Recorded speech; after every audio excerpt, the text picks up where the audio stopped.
Vavamompana amin'ny fonona kosa no isarahantsika raha mididakariva ity nandray ireo katekomena avy ao anivon'ny fiangonana namana ny zoy nambody fahatra ny farany herinandro lasa indry toerana azo atao hoe manana ny maizy azy eo amin'ny sehatra ny fonona kristianina raha ny zoy no resahana. Nanatanteraka fisindana ireo katekomena avy ao amin'ny fiangonana METM fiadanana Martyra Philadelphia ny farany herinandro teo aka ny zoy teny ambody fahatra no nisafidian'izy ireo nanaovana izay fisindana izay. Ny antony moa dia noho ny fifamatorana ara-tantara eo amin'ny rototo satria teny fiadanana no nitoraham-bato ilay Martyra avy ao ambody fahatra.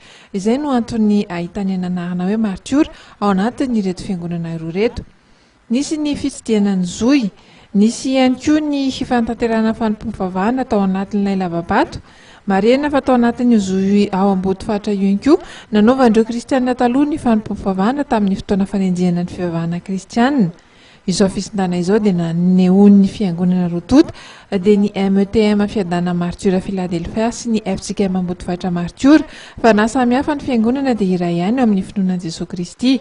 Efa fotoan-dehibe ho an'ny FJKM ambody fahatra Martyra ny alahady ho avy izao izay anatanterahana ny alahady mpitandrina. Ny biran'ny fiangonana, ny diakona sy ny loholona ary ny sampana eto amin'ny fiangonana ambody fahatra Martyra dia manasa antsika rehetra zanakam-pelezana tapaka sy namana anatrika ny alahady mpitandrina amin'ny 2 Desambra 2024 patsahivina amin'ny lahady 2 Desambra 2024 eto amin'ny fiangonana ambody fahatra Martyra ny alahady mpitandrina izay manomboka amin'ny 7 vora sasany tsy diso.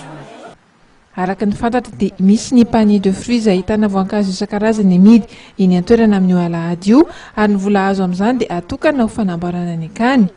Antenaina fa ho tonga maro ny taranaka ambody fahatra amin'io alahady io hitrotro ambavaka ny mpitandrina rakotra-nay voalaza soa mianakavy. Fa ao amin'ny sinodram-paritany ariva avaradrano ihany dia anatanteraka ny alahady mpitandrina ihany koa ny FJKM Antsapandrano Fiderana amin'io alahady 2 Desambra io ihany.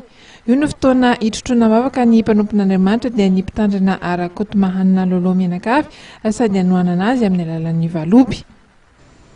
Tonga indray ty ry havana ny fotoan-dehibe sy ankalazantsika ny alahady iray aman-dreny mpitandrina ao amin'ny FJKM Antsapandrano Fiderana. Izany dia ataontsika amin'ny fomba manetriketrika satria isy ny fanompoam-pivavahana lehibe izay arahantsika zanakam-pelezana ny taranaka ary isika ireny fiangonana izay manomboka amin'ny 7 ora sasany maraina.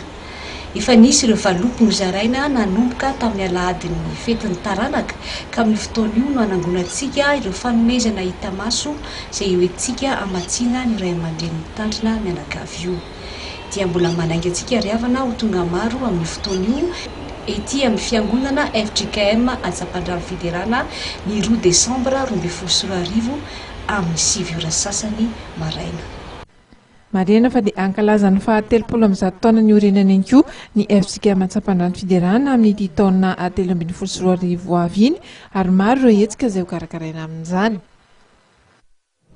Farantsika treto ny fampalalama voatoboka lasa toboka vavy tsara iny efa mamintana ny vaovany songadina nentina tamin'ity andro androany ity fa mbola antoy androany ny fitokonana izay tanterahan'ireo prak-drahara ankilany koa nefa dia manatanteraka fitokonana ny mpandraray ny anivon'ny anjery manontolo eny amin'izao fotoana izao anton'izany no tsy mbola naharaisana izy ireo ny karamany tamin'ity volana novambra ity. Fisaorana feny toboka lasa toboka vavy no atolotra antsika tany tokantrano tany naritra anjery ny fampalalama vaovao hatramin'ny farany mamy fotoana honao indray ho amin'ny rapitso amin'ny 7 ora ariva ao anatin'ny fotoana ny fampalalama vaovao amin'ny malagasy. Film